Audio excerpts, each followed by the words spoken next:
welcome to this ITTF Intertribal Task Force sponsored discussion on Native American business opportunities with the Wisconsin Department of Transportation. My name is Kevin Chesnick. I am an Oneida Nation tribal member and the former chief engineer for the Wisconsin Department of Transportation. Today we're going to explore critical knowledge needed to be successful as an NADBE or Native American disadvantaged business enterprise firm in Wisconsin. This is the fourth vignette of a 5-session set of webinars that provides critical information, contacts, policy guidance, and several Native American firms' stories on working for the Wisconsin Department of Transportation. The goal of these presentations is to encourage new Native American firms to begin working in the transportation industry, to provide the process and steps required to become a certified DBE firm in Wisconsin, and to list the available resources firms are able to access to find work, compete for projects successfully, and become valuable members in the transportation industry. As shown on the screen, webinars 1, 2, and 3 have been completed and are available to view on the ITTF website. Our goal today is to discuss vignette number 4, the details of being a contractor, including labor compliance, special provisions, trucking, payroll, and getting paid. Today's agenda will really consist of 2 speakers, Wisconsin Department of Transportation Lori Dolson, the Labor Compliance Specialist for the Northwest Region and Western Team Lead, and Amy L. Hacker, owner of White Buffalo Trucking, LLC, an NADBE subcontractor's perspective that she'll share with us in how she uses the Wisconsin DOT requirements of labor compliance, special provisions, trucking, etc. So please welcome, for our first speaker, Ms. Lori Dolson. Thank you, Kevin.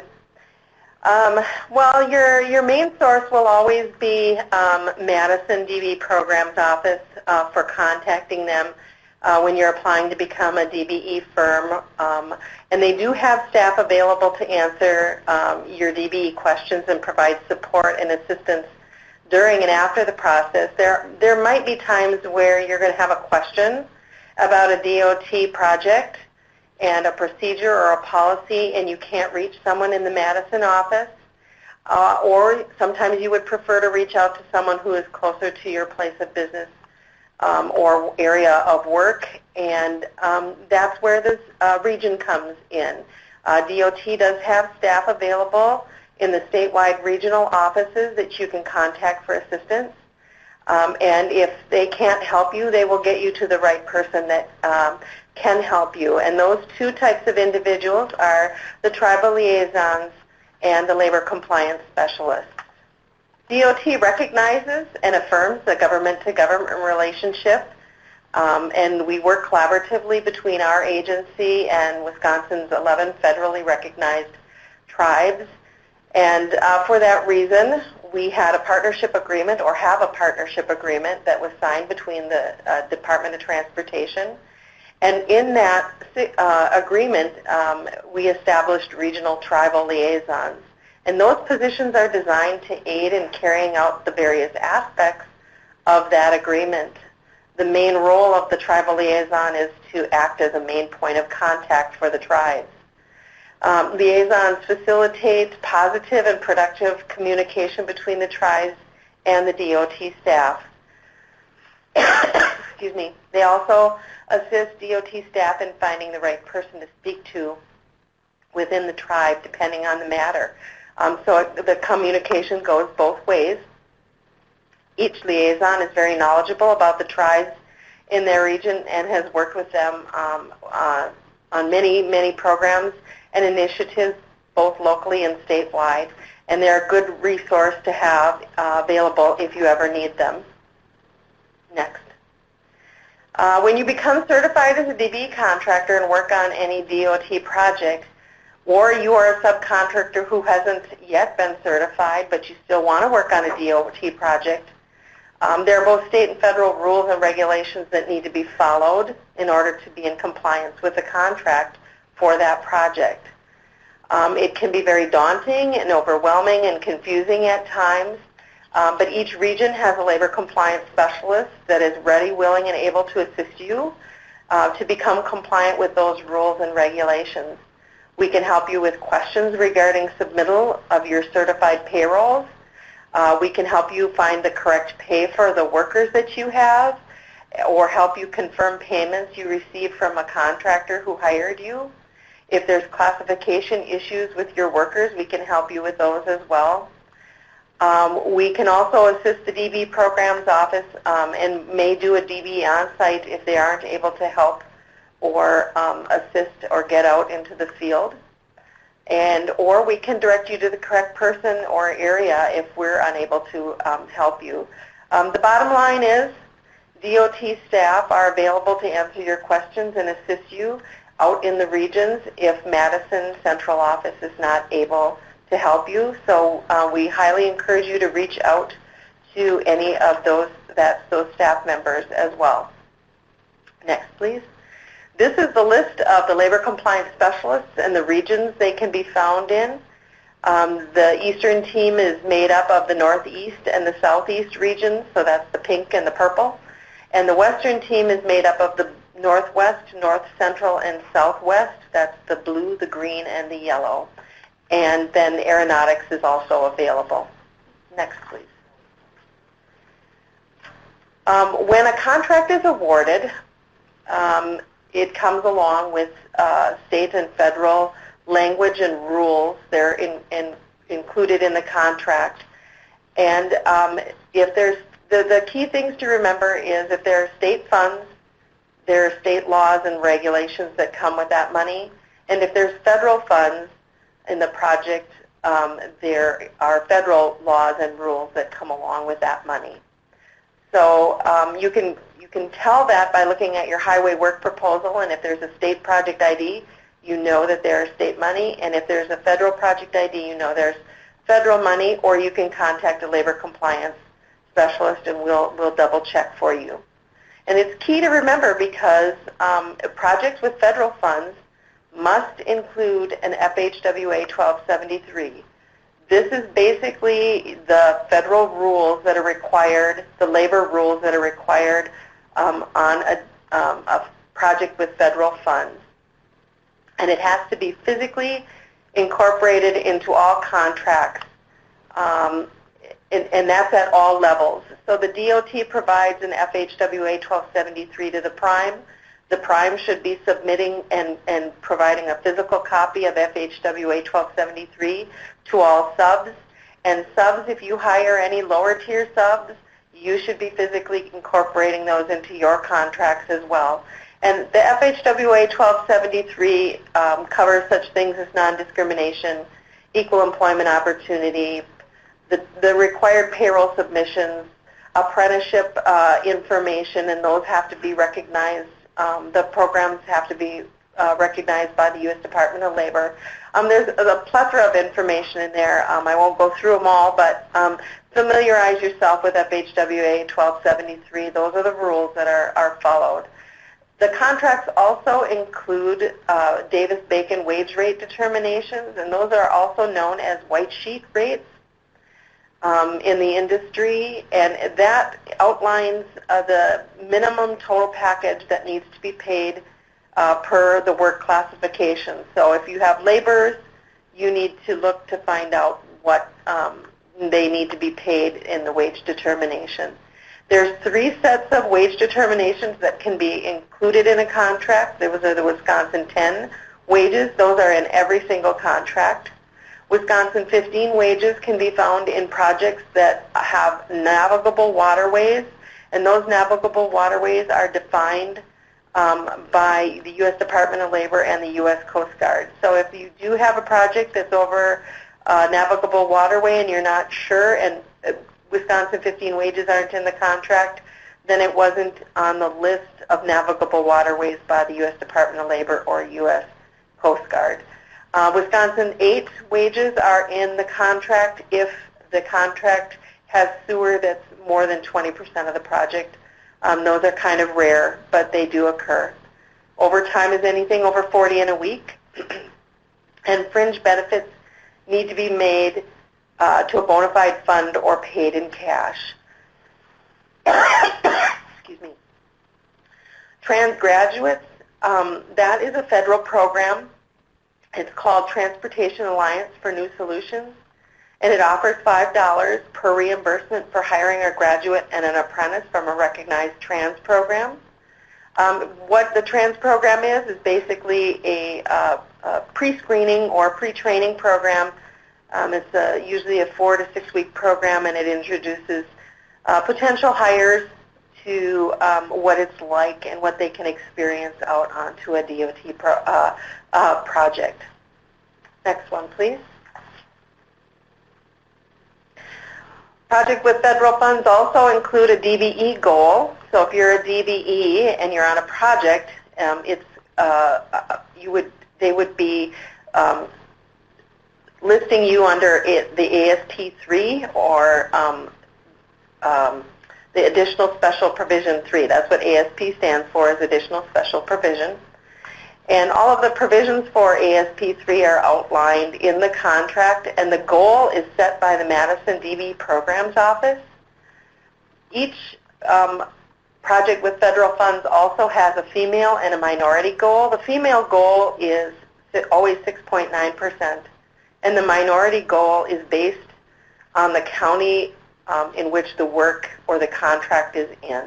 And there's a list in the highway work proposal that shows what that is. There's also supplemental required contract provisions. There's additional federal rules that might not be covered in FHWA 1273. So we've covered those in the supplemental required contract provisions. There's wording on trucking in there. There's a resource list for the federal requirements and documents. And so we highly encourage you to be familiar with those. And then ASP 9, that is submitting your certified payrolls into the Civil Rights Compliance System, or what we usually refer to as CRCS. Next, please.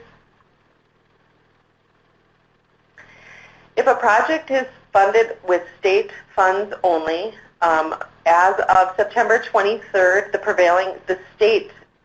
Wisconsin state prevailing wage law was repealed, and that was state statute 84.062. So there are no longer any prevailing wages for state-funded only projects. Okay?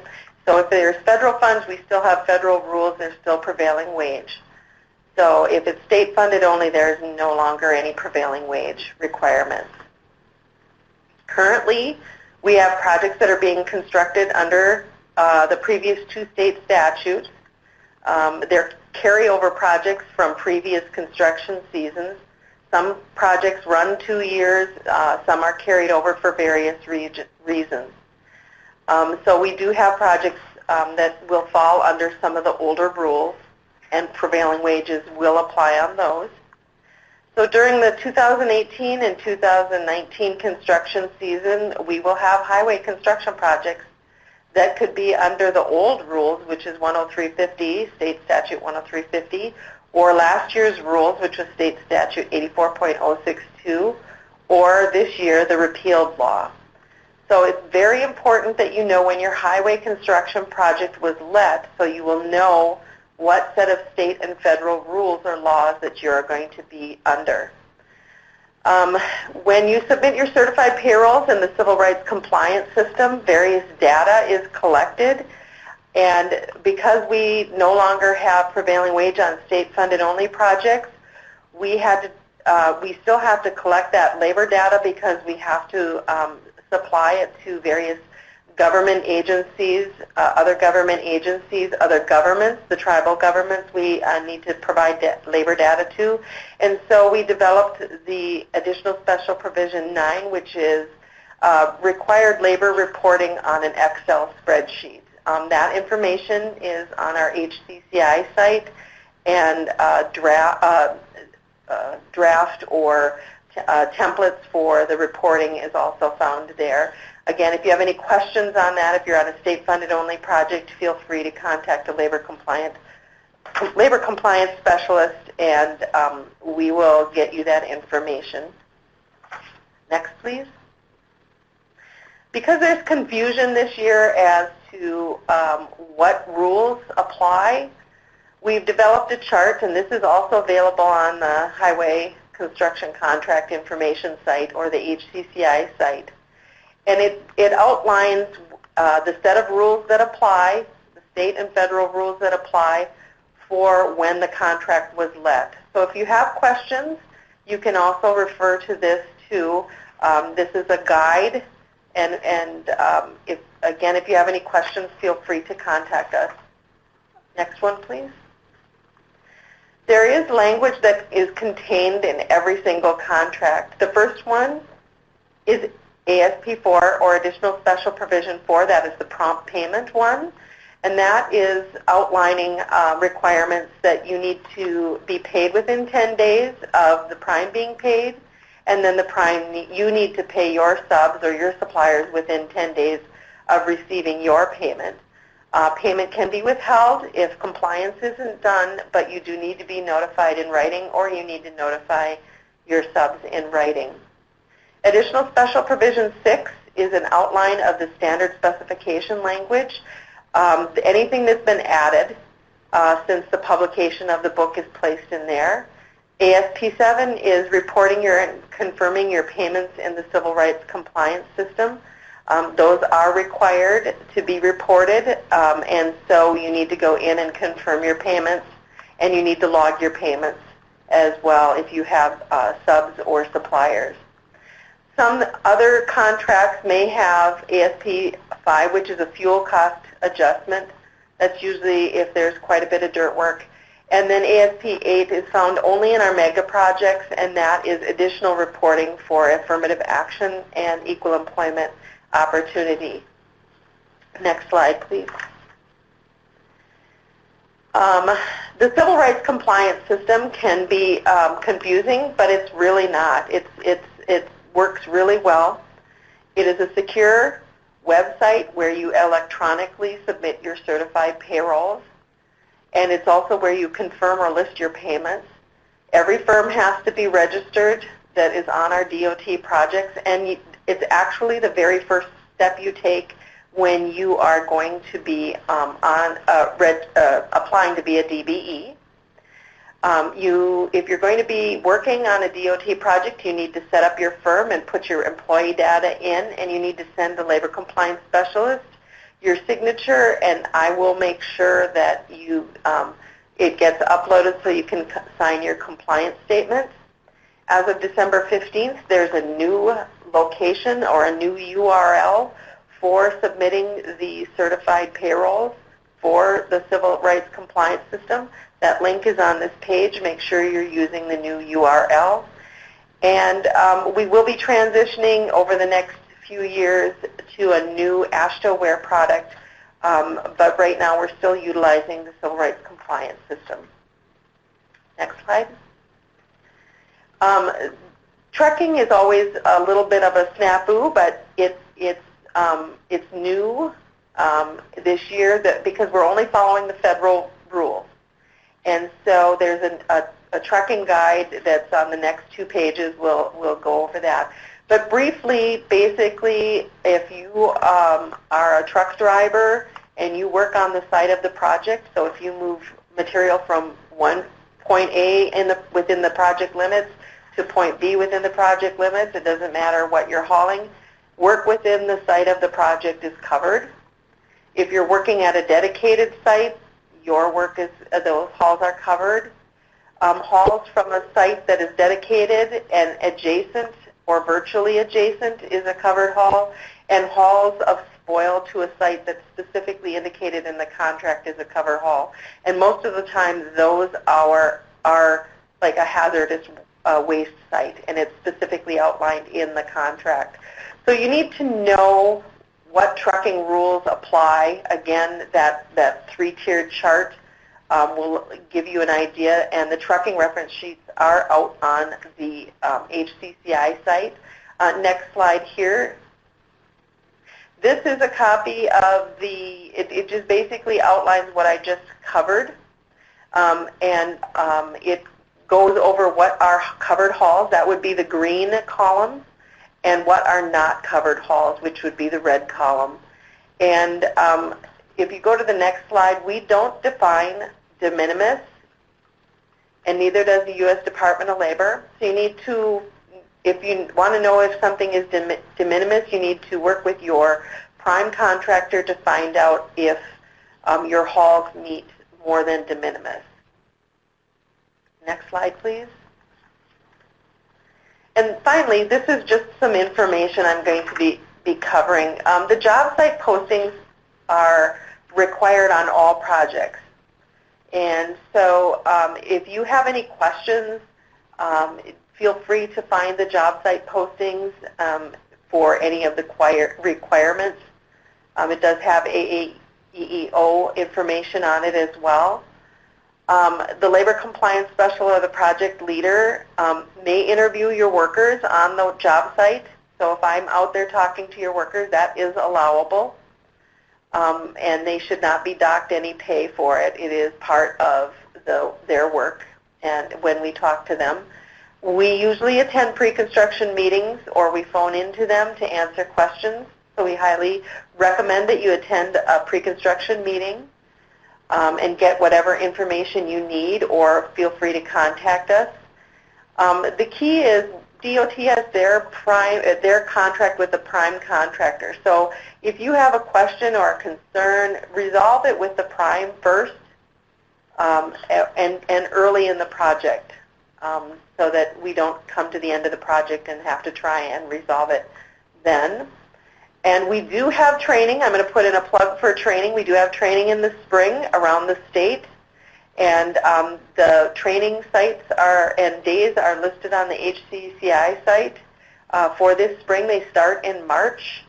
And if you can't get to the HCCI site, feel free to contact myself or any one of the other labor compliance specialists, and we'll help you get set up and registered so that you can attend those trainings. They are more in-depth with what I've covered here. And finally, we're here to assist you to comply with those state and federal rules and regulations. They can be daunting at times and confusing at times, but please feel free to contact us if you have any questions or concerns. We're here to help you. And with that, I'm going to turn it over to Amy. Hi, this is Amy Hacker. I am the majority owner of White Buffalo Trucking. We are a Native American woman-owned disadvantaged business enterprise. I am an enrolled tribal member with the Oneida Tribe. I got a bachelor's degree in business management and communication from Concordia University. In 2013, I started White Buffalo Trucking with my husband, Cale. We purchased a quad-axle dump truck with an agreement to work with an established company for the 41 mega project here in Green Bay. By January of 2014, due to some personal and professional conflict, we were no longer working with the established company, and I was pretty much out on my own to do with my company as I saw fit. Unfortunately, on my stance, I didn't know too much about working with DOT, doing job lettings, working with the primes, anything like that as it would come in available for me. I was pretty much just kind of set out to fail. Some of the things I found out very quickly on what I needed to know was certified payroll, which Lori did a very wonderful job of explaining. A lot of it would be meeting with your local DOT reps, going to the classes that are offered, which come March, I will be in one again. I take the classes as often as possible, pretty much every year. A lot of times nothing changes, but a lot of it is just relearning that process over and over again so that I can pretty much just do it in my sleep without having too many questions or having to call any of my DOT reps to figure out what to do next. One of the big things that helped me out with this CRCS process was going to the conferences, meeting with the local reps that attend the conferences, getting some face time with them. They're more than happy to sit down with you and go through anything that needs to be talked about, questioned. If you have subs that work under you, if you're a sub and you don't understand something a prime is doing, they're always happy to sit down and go through a little one-on-one course with you. Some of the other things I needed to learn was how to meet and work with the primes. Again, going to the conferences was one of the biggest achievements to do so. A lot of people don't think that conferences are necessary. They find it a waste of your time and money. Me, however, I find conferences are more probably where you're going to make your money. That is where you get the face time, you get the meet and greets, you get to put a face with a name, you get to put a face with a voice. A lot of times you're more so on the phone with someone than you are with FaceTime. So when you get to go to the conferences and you got primes lined up at tables just willing to work and talk to the subcontractors, that's where your money is going to be made. You're going to sit there, you're going to talk to them, you're going to get to know them on a personal level as well as a professional level, that when you call, they know who you are and they're going to want to work with you or have an idea of who you are to work with you. Making phone calls and setting meetings, again, just getting FaceTime with the primes is always a good step. One of the other things I had to learn really quickly was how to charge for my truck. And charging for your truck comes in multiple different ways. Fortunately for us in 2013, like you said, we worked on the 41 Mega project. It was within 10 minutes of my home. Figuring out the wage for that was pretty simple, but that's, knowing how much it costs to run your truck per day, on the breakdown on fuel costs, maintenance costs, your insurance costs, how much it costs for tires, how much it costs for a driver. Again, that's one, knowing your CRCS, knowing your prevailing wages, that comes in hand when trying to figure out your costs for your truck per hour. If you do travel away from of your home, it would be, figuring out like cost per meal, hotel, how far do you have to travel. That's going to all play into a role in how you charge for your truck. Another thing that I had to learn very quickly was your DBE, your SBA, your hub zone, and how it all was going to help me. Again, conferences. Conferences are a big portion of being able to be successful in your industry. One of my first conferences I went to, within the first 3 hours of that conference, I pretty much had to go lay down and just take in all the acronyms that come with the conference, working with DOT. You have your DBEs, you got your TLAC, you got your TRANS, you got your SBA, you got your hub zone. All of them are acronyms to go towards a program that's in place. Learning those, learning who can help you with those, how you accomplish those. You get to meet and talk to other DBEs. The DBE application looks scary. It's very daunting. There's a lot of paperwork. But once you start filling out the paperwork, you find out it's pretty simple. It's everyday questions that you have the answers for. When you're filling out your DBE, the next thing you should probably be doing is working with an SBA representative or a hub zone representative, because you can complete these certifications all in one step versus doing one by one, which is a little bit more time consuming than you want it to be. So you meet with your DBEs, your SBAs, and your hub zone specialists. They're always willing to walk you through the process and help you with any questions you have along the way when filling out your application. What's the difference between private work and DOT work? Your wages and your timelines. Your wages on your private work are going to be I shouldn't say a lot less, but they're going to be less. You don't have to work in prevailing wages. With a private job, most times that's not, and private workers or private companies don't put those into play. When working on DOT work, you got your timelines. Those are a little bit faster. There's deadlines. You got your primes that are pushing you a little bit harder to meet these deadlines because it all comes out of their pocket as well. having your prevailing wages, paying your people what DOT standards are. One thing I had a lot of trouble with was my insurance, how to get it and how to afford it. A lot of times, my biggest problem, I should say, is working with the smaller companies, mom and pop companies within the area. None of them are built to work with your $1 million umbrellas and your $2 million auto policies.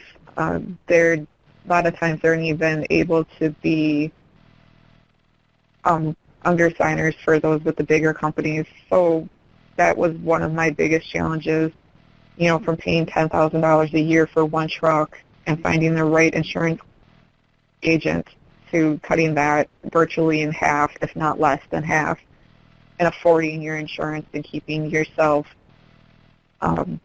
in compliance with the primes and what they're looking for when you're working on a DOT project. The other thing I had to figure out is that you can't always work on a DOT project, so a lot of times what you had to figure out is where was the other work. So working with local governments and your tribe, as a tribal member, I had to figure out how to get in compliance with tribal policies. You had your Indian preference, what you needed, who to talk to, how you got established in that. Working with your local governments as well. Most cities, townships, villages, whatnot, they have road crews that they have working for them. However, they do contract out with local companies to get work done. A lot of times these municipalities already have their people that they want to work with, but when you come to a new election year, you're going to get new people, and that's the time you want to get in there and talk to them, get your name in there, let them know that you're available, you're willing to work with them, and get out there. Working with your tribal entities, they have programs. Just about every tribe in Wisconsin has a program in which they want to work with their small business enterprises, their people. They want to keep their people working. So, call your tribal entities and find out what you need to do to get on their list to work with them. Another thing we had to figure out is dump trucks are seasonal. You don't work in the winter very often, if at all. So the main question was, what was I going to do come winter? How was I going to be able to afford my truck? How was I going to be able to make payments? How was I going to live? So you had to start budgeting your money correctly to make it through your winter months, or can you find winter work? Can you go out and snowplow? Is there private work that's going to run through the winter? Is there companies that have tonnage hauls that you can do for them, just moving gravel from one pit to the next? Those are some of the things you need to look for when you're working with other companies or for winter work.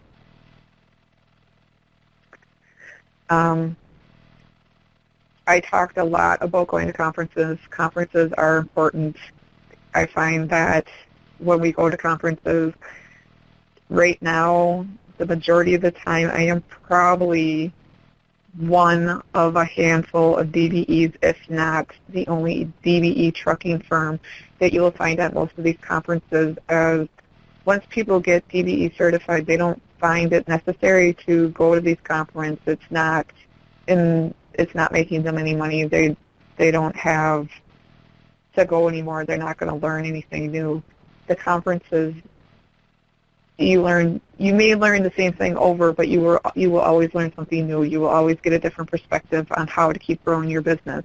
This is where you're going to meet the people who are going to mentor you. These is where you're going to meet the people who are going to help you, like the Indian Chamber of Commerce, the First American Corporation, Tribal Transportation Liaison, your Native American Tribal Fund, your representatives, your state DOT employees. All these people are at these conferences. These are the people who are going to help make you successful in the trucking business and or any DOT, DBE business. So my closing thoughts, basically, I spent the last 3 years after going out on my own just becoming a student of my industry, learning how to utilize the tools that are out there, by going to the conferences, going to the classes, getting the meet and greets, attending CRCS training. This is what has successfully made White Buffalo what it is today. We started in 2013 as one quad axle dump truck, and as of right now, today, I have one employee with 2 quad axle dump trucks. I work with 6 independent owner-operators working on various jobs, DOT, private, otherwise, and we're currently in negotiations to build our very own shop that will be ours, that will be a White Buffalo shop. So it's very, very exciting times for us. And with that, I will turn this back over to Kevin Chesnick. All right, thank you, Amy. Certainly a lot of information to see throughout all of this presentation. We want to thank our presenters, first and foremost, Lori Dolson from the Wisconsin Department of Transportation, and Amy Hacker, who you just heard from White Buffalo Trucking. So basically, when you're into this information, as Amy has said, you have to sort of go over it time and again to make sure you see any changes or just to understand, because there's a wealth of requirements, data in that sort of responsibility. So if you're looking at all the Wisconsin DOT requirements, I'd really encourage you to talk to Lori Dolson or any of the labor compliance specialists for specifics or understanding or more information on what she has presented as really just an overview of the requirements to work for the department. And also just for comfort level, it's always nice to find a fellow person or firm that you're comfortable with, that you can just share conversation. I know Amy has talked with many of the different firms that work with her, and so certainly she is a resource that sometimes you just need to call up and ask somebody their opinion, and I'm sure Amy would be willing to share with that. Myself included, I do have some knowledge over the whole program, and I can certainly get you in touch with the right people should you need to, so give me a call if you do need that information or call. And so with that, I do want to make sure that you have a chance to see the other vignettes. There are 3 on the website, and then this will be the 4th. And they all have information I think is very valuable. So thank you today for joining us, and we certainly look forward to hearing from any of you that have information or questions on this program. Thank you again, and have a great day.